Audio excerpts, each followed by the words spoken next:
Hello and welcome to a very special Christmas edition of Sauce Spoken. We are delighted that you're here today, and please lend us your ear as we share with you a crazy, cautionary Christmas caper. Sauce Spoken presents The Night Before Saucemas.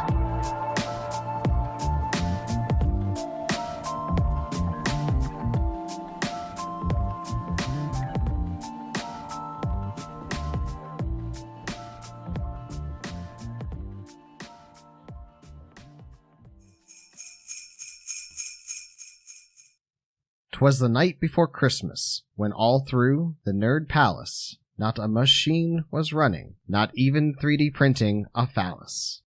The microwave was unplugged by the oven with care, in hopes that vampiric draw would soon disappear.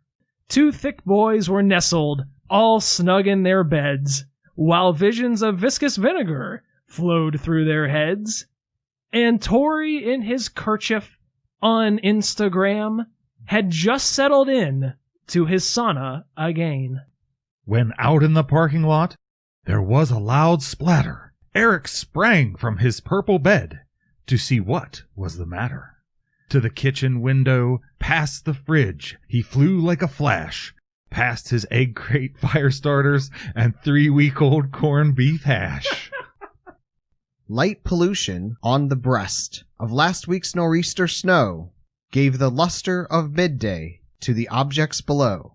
When what to his beady eyes should appear but a miniature box and 5 tiny hot sauce jars.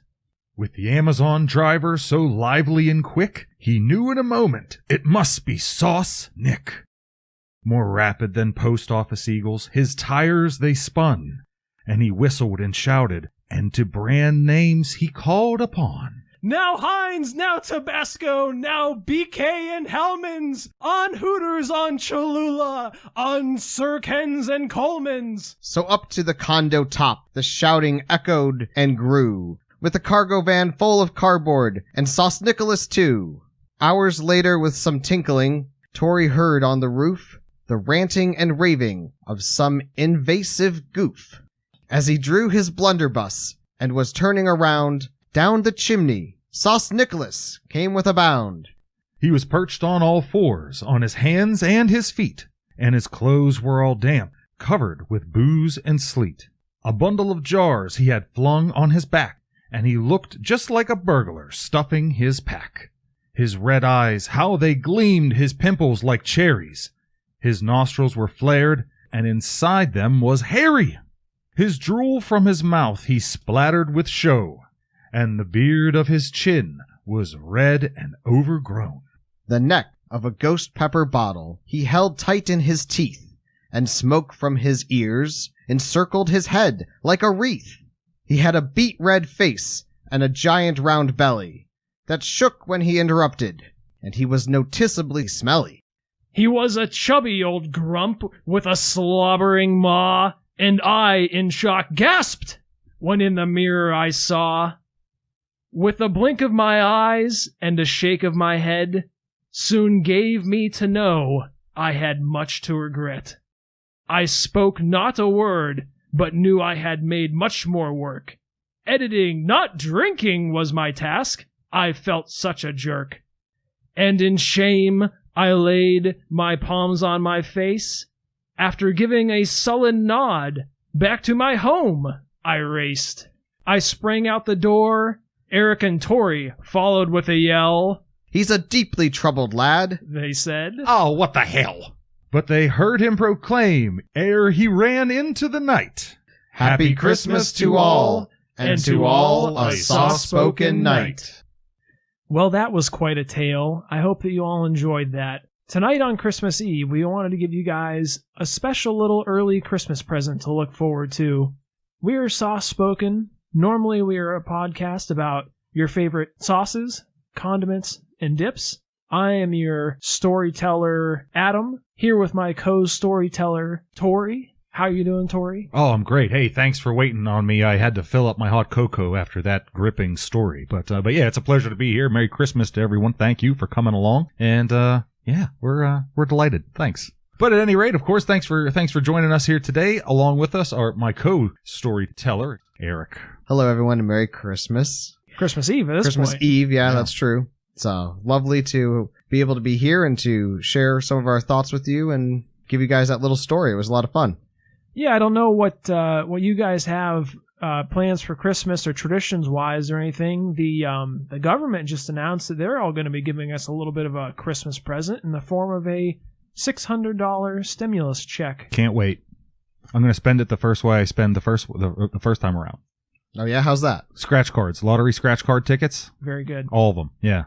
You're retired now from your job, right? Yeah, right. Yeah, and dollar scratch cards. I was up all night. Eric, I was going to say, you came out $20 ahead? $20. Hey, there you go. Eric, what do you got planned for your $600 there?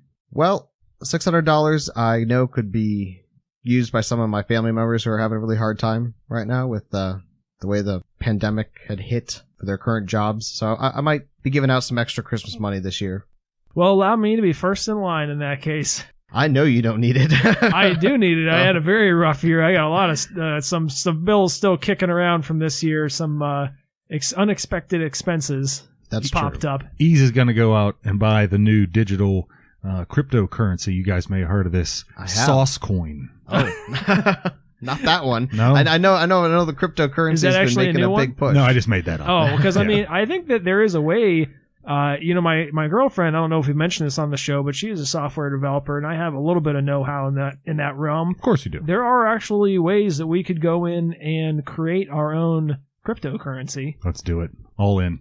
I'm put all hit. Oh, you know what? I'm going to change my mind. No more scratch cards. I'm putting $600 into this. All right. I'm investing in Saucecoin. Into Saucecoin. You Yeah, know what? I let's will do it. actually look into that. And actually, I think that'd be really cool. I actually wouldn't be that surprised if there already wasn't one called Saucecoin, because I know there's been a lot of like food ones popping There's up. meme recently. ones. There's Dogecoin or Yeah, Dogecoin. Doge That the guy, funny yeah. yellow dog that we all Yeah, like. because Elon Musk just tweeted. Well, he was tweeting against Bitcoin. I think maybe he mentioned Dogecoin. Yeah, it was a after couple that. weeks ago. Yeah. Popped that up. I think it was just this past week, actually. I guess, is there something about taxes? Like right now you can buy cryptocurrency tax-free until the end of the year? No. Well, you can always buy it tax free. I mean, there's no tax to buy. It's treated as an investment, so you tax when you sell. Capital gains or some Either crazy long shit term or like short that. term capital gains based on your holding period. I just noticed that PayPal had some big banner on their website about, buy now, and Well, PayPal did just recently they roll out support for purchasing cryptocurrencies on their platform, which was kind of a big a big deal for them, deal at that time, because that's kind of like mainstream adoption for that. But for sure. what are we? Let's get back to like kind of some Christmas traditions. Well, how about you? Is that $600? Does that burn a hole through your pocket? Oh, yet? like I said, it's going to be spent the second I get it on paying off some bills, like a new sewer line for my house. One of those fun things that you gotta pay for. Joy of home ownership, of the course. joys of home ownership, indeed. Life comes at you fast. Yeah. That's But no, brutal. Sometimes pretty smelly too, I guess, in this case.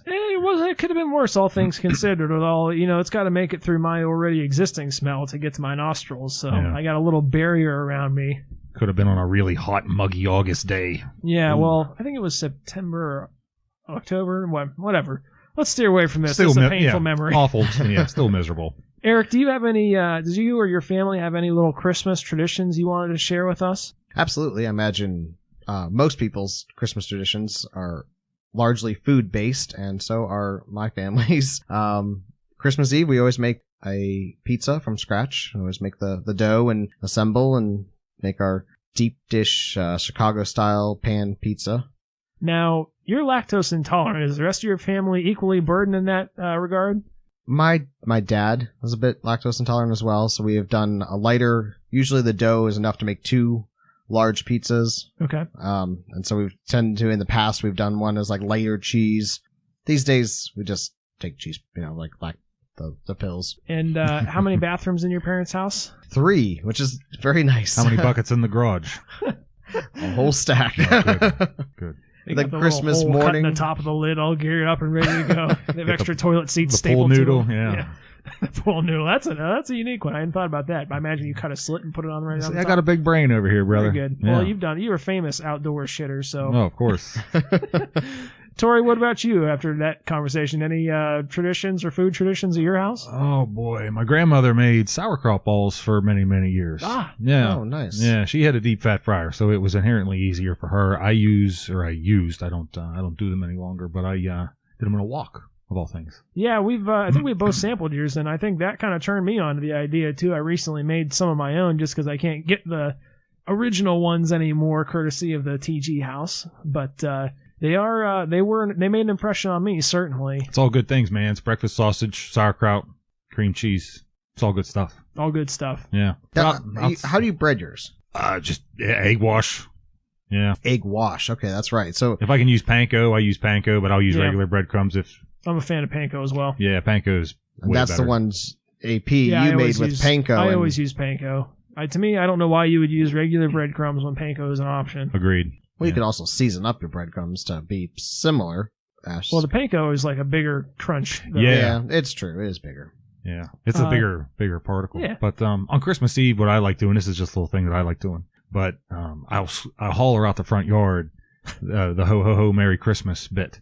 Oh. There's a lot of kids on my neighborhood, right. And I get nothing from it, obviously, other than maybe strange looks from your neighbors. Maybe 11:30. It may be midnight. Everyone's house is dark. If they're laying in bed and hear it, I don't know. My question to you about that is, how do they distinguish that from your normal nightly yellings out the front door? Well, that's a lot more nice. I'm not screaming about conspiracy theories or whatever. At my household, one of the favorites I look forward to at Christmas time is Sweet Mammy P, my mother, will make some cocktail meatballs, which is a bit of a family recipe, which I actually don't think you guys have sampled before. At least, well, you've certainly not heard. I've tried replicating them, and I haven't had much luck. One of the few foods that she has to make, and I just don't feel like I can make the same. And it's mainly they're in like a ketchup-based type of sauce with some other savory elements to it, but almost barbecue-esque, but hard to describe. But I always look forward to that one. Sounds pretty dang good. They're very good. Yeah. Is that the one that uses the ketchup and the grape jelly? No grape jelly, no. I've never seen this recipe before, actually. It was, my aunt had submitted it to a cookbook, a local cookbook in her hometown, and that's the only place I've ever seen it in print. Oh, that's pretty amazing. Anything similar to it. It's a lot of onions in it, too. Big fan of onions, I know. So is your girlfriend. So absolutely, yeah. She's a fan of these ground beef in the form of meatballs as well. So who isn't? Yeah, absolutely. Really. Another tradition that just dawned on me that I like doing that I buy a bottle Yingling bottles rather than Iron City cans for Christmas. It's a big deal. You buy Yingling bottles, you said. That's correct. Yeah, I actually bought a bottle the other day of, I believe it was Tanqueray, a gin. Very nice. That's a Christmas special too, also. Yeah, I'm not normally a huge fan of gin, but this one had a lot of unique botanicals and herbal additions to it. And Tanqueray is like the best of the best. It was really, it was phenomenal. I drank it straight up in a glass with a ball of ice in it, and I had some grapefruit flavors. Like I said, this was like a special edition or something like that, and it was phenomenal. If I maybe I'll have to post a picture of that and get that on the gram too. That sounds really good. Oh, speaking of. We could start our own one. I actually mentioned in an earlier episode about spicy quail eggs. Yes. I recall something about that. Yeah, rings bells. Recipes coming forward here? No, but when I was down in South Carolina, I got a hold of some spicy quail eggs to share with you guys. Right now? If you want. Oh, wow. Christmas tasting. Christmas tasting. Why the hell not? Well, let's throw that in as a little special to the listeners here. Since we've been on this whole hot sauce kick anyways. But it's been cured or aged. Pickled. Pickled. Why don't you give our listeners a little bit of a breakdown on that sauce jar there? Not the sauce. Well, I guess it is sauce that's giving it the flavor, but pickled quail eggs for the listeners. We all just tried some, and they taste better than they look, I think is the short version, but give us a little description there, Eric. From Burnt Shirt Vineyards out of South Carolina. No, I was in North Carolina. North Carolina. just outside of Asheville. It's a mason jar. It's got their name and a picture of their vineyards and yep, so spicy pickled quail eggs on it. It's you got about what do you say, maybe a dozen hard-boiled quail eggs and easily 3 jalapenos chopped up inside there, sliced. Yeah. And it's good to know that this was very spicy, and I don't know if I'd want to try the vinegar on its own, like we just said, with the eggs themselves, a little bit of that richness definitely kind of takes away from the heat, and it was quite pleasant, I thought. What'd you think, Tori? I'd agree. Yeah, definitely. I like eggs. That's the first time I've had a quail egg. But, Yeah. Certainly like chicken eggs naturally. And spice was nice. It hangs with you for a little bit. Yeah, it sticks around, and Yeah. I think it would It's be definitely really hotter good on if the you're- back end. It's Yeah. creamy and tasty up front. Because you got that hard boiled egg, and then it brings in the heat. To me, I think if you had a nice thick stout to pair with this, something to kind of cool it down, a little mellow, I think that'd be really pleasant. I think even like it's a crisp lager, or even like a pale ale. Keep it light and refreshing would be good with them. To me, Maybe a even pale an ale, Iron City. You don't need nothing fancy, brother. a pale ale, I could see being a lot of like acidic type flavors. I like the contrast personally, but no, I usually make. Around the holidays, I'll make some beet pickled eggs, and the consistency of these was just like that, only smaller. But like I said, I found them to be very pleasant, actually. I'm curious as to what's making that brine brown. The ingredients list isn't a dead giveaway, isn't a dead ringer. Well, I think there's just like loose cayenne floating in there, and I think that's a lot of where that's coming from. I think a lot of that is just kind of like it's, when it sits like that, it tends to kind of off color a little bit just because it's oxidizing, things like that. Yeah, it just says and spices there at the end. Garlic, salt, and spices, and I imagine it's definitely those. Give us a quick read on those ingredients there, Eric, because I know you like to do that. Quail eggs and water, vinegar, water, pickled jalapenos, water. Out of water. That's interesting. Vinegar, salt, and calcium chloride. Ah. That's interesting. Salt, garlic, and spices. So I was reading that a little bit wrong there. The jalapeno peppers with water, vinegar, salt, and calcium chloride was kind of like all in the pickled jalapenos. Great. Well, I think that's going to kind of wrap it up here a little bit for our Christmas special for the year. We've got one more episode. I think it's dropping on New Year's Eve. But other than that, I want to thank you guys all, for sticking around for us this year. It's been a crazy year in retrospect, and we can't be more thankful for having you all sticking around listening to us. As I've said before, one of the most helpful things you guys can do to us, if you enjoy us, what we do for you, the listener, the most helpful thing right now is just to go to like an iTunes or a Spotify or wherever else you're listening to us. And if they have a way to follow us or a way to rate us, or especially if there's a way that you can write a review for us, that's probably the most helpful thing you can do for us to kind of help us reach more people, reach more listeners, and hopefully keep doing this for you guys for a long time because we really enjoy it and we really appreciate you listening. Do you have any year-end wrap-up ideas or thoughts there, Eric? Stay merry, stay healthy, stay hopeful. 2021, let's make it a good year, and hopefully we can still be part of your lives in the next new year. Tori, what are your thoughts? You're always good for a wholesome word. Wow. Yeah, I don't have too much in terms of these quail eggs, albeit they were delicious. They were very good. But yeah, I mean, hey, we really appreciate it. We had a short year, was 2020 here at Soft Spoken. That's okay. We're certainly planning for a nice, long 2021. We're going to make the most out of it. And we, of course, encourage you to do the same.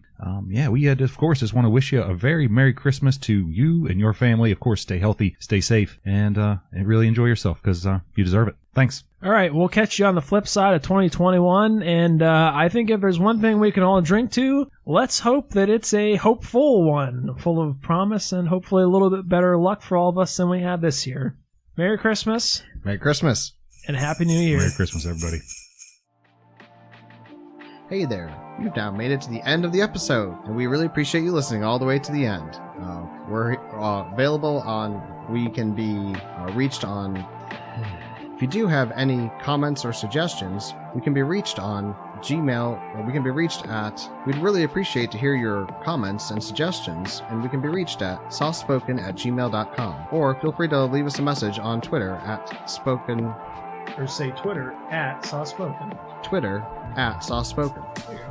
We also, for your viewing pleasure, like to put up pictures on Soft Spoken Official on Instagram. Speak it like you're speaking to one of us, though. Instead of trying You to, sound like instead you're of doing a trying book to report read. in front of school.